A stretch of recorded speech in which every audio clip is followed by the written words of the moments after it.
Pace কি স্পিনে জিম্বাবুইয়ানদের নাভিশ্বাস তুলে দিতে চায় টিম বাংলাদেশ। আফ্রিকার দেশটার জন্য ভিন্ন ভিন্ন ছক এঁকে ঘাম ঝরাচ্ছেন ক্রিকেটাররা। বলার অপেক্ষা রাখেন নাহিদ রানাকে ফেস করতে ভয় পাওয়ার কথা আরভিন উইলিয়ামসদের।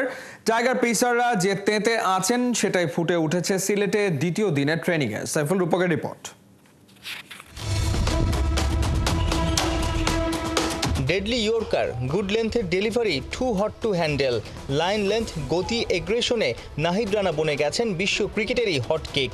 জিম্বাবুইয়ানরা হয়তো ভাবছেন কেন যে পিএসএলে না গিয়ে প্রথম টেস্টে আছেন নাহিদ। বাংলার পেস সেন্সেশনের এক একটা আগুনের গোলার সামনে হয়তো কাঁপবেন, ভেঙে চুরেই যাবে আরভিন উইলিয়ামস মাধেবেরেদের স্টাম্প। লেন্থের ডেলিভারি কতটা কার্যকর, কিরকম মুভমেন্ট হলে ব্যাটারকে বিট করা কিংবা প্যাভিলিয়নে ফেরানো সহজ হবে, হয়তো এই আলোচনাই হয়েছে সহকারী ওস্তাদ Salauddin, bowling coach Andre Adams ও নাহিদ রানার মাঝে। Ekonol hand wash 100% paraben free, তাই নিরাপদ হাতের জন্য আস্থা রাখুন একনলে। একের পর এক গতিময় delivery, run up, action, landing, follow through, দারুণ রিদমেই দেখা গেছে চাপাই নবাবগঞ্জ এক্সপ্রেসকে। নাহিদকে প্রথম টেস্ট খেলাবে বলেই পিএসএলে এখনও পাঠায়নি বিসিবি। প্রশ্ন হলো সিলেটে কজন পেসার নিয়ে নামবে টিম ম্যানেজমেন্ট। সংখ্যাটা দুজন হলেও নাহিদের সঙ্গে থাকারই কথা হাসান মাহমুদের। বিউটিফুল অ্যাকশন, স্কোয়াডের যে কারো চেয়ে সুইং বেশি হয় তার বলে। পেশ কভার বিট করে কোচদের বাহবা কুড়িয়েছেন হাসান মাহমুদ। গেল বছর 9 টেস্টে 30 উইকেট, পাকিস্তান ও ভারতের মাটিতে একবার করে ফাইফার, যা তার ক্রিকেট ক্যারিয়ারের বড় অর্জন।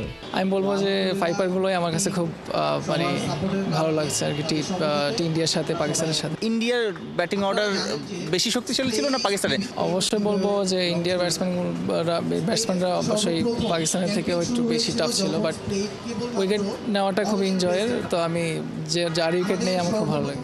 সেরা উইকেট কোনটা? সবগুলোই সেরা উইকেট, বাট বলেন যে আমি হয়তো বিরাট কোহলির উইকেট নিয়েছি, রোহিত শর্মার উইকেট নিয়েছি, তো এইগুলো আমার কাছে ভালো লাগছে। 24-এর শেষের দিকে ওয়েস্ট ইন্ডিজেও বেশ ফর্মে ছিলেন এই নতুন বলের পেসার। সাধারণত টেস্টের প্রথম দুদিন সিলেটের পিচ থেকেও ফায়দা পেয়ে থাকেন ফাস্ট বোলাররা। সাদা পোশাকে দেশের মাঠে প্রথমবার ফাইফার পেতে মুখিয়ে হাসান মাহমুদ। স্পিনে মিরাজ, তাইজুল, নতুন বলে হাসান, নাহিদ। বোলিংয়ের পঞ্চম অপশনে কি আরেক স্পিনার নাইম হাসান, নাকি সিলেটি দুই পেসার খালেদ আর তানজিম সাকিবের থেকে একজন? তাসকিন নেই, প্রথমবার টেস্ট স্কোয়াডে যুব বিশ্বকাপ জয়ী তানজিম হাসান সাকিব। দল ঘোষণার দিনে তাকে নিয়ে আসার কথাই শুনিয়েছেন প্রধান নির্বাচক গাজী আশরাফ হোসেন লিপু। তানজিম সাকিব আমাদের পেস বোলিং ইউনিটে আমরা তাকে দেখতে পাবো। তিনি ইতিপূর্বে হোয়াইট বল ক্রিকেটে যথেষ্ট প্রতিশ্রুতি রেখেছে এবং ভালো করার যে তার মধ্যে আছে, তার পেস আছে, তার উইকেট নেওয়ার অ্যাবিলিটি আছে। সোমবারের ট্রেনিংয়ে আসেননি হেড কোচ ফিল সিমন্স। দারুণভাবে পুরো প্র্যাকটিস সেশন সামলেছেন, সাপোর্ট স্টাফদের নিয়ে ক্রিকেটারদের ফাইন টিউনিং করেছেন সিনিয়র সহকারী কোচ মোহাম্মদ সালাউদ্দিন। সাইফুল রূপক, 71।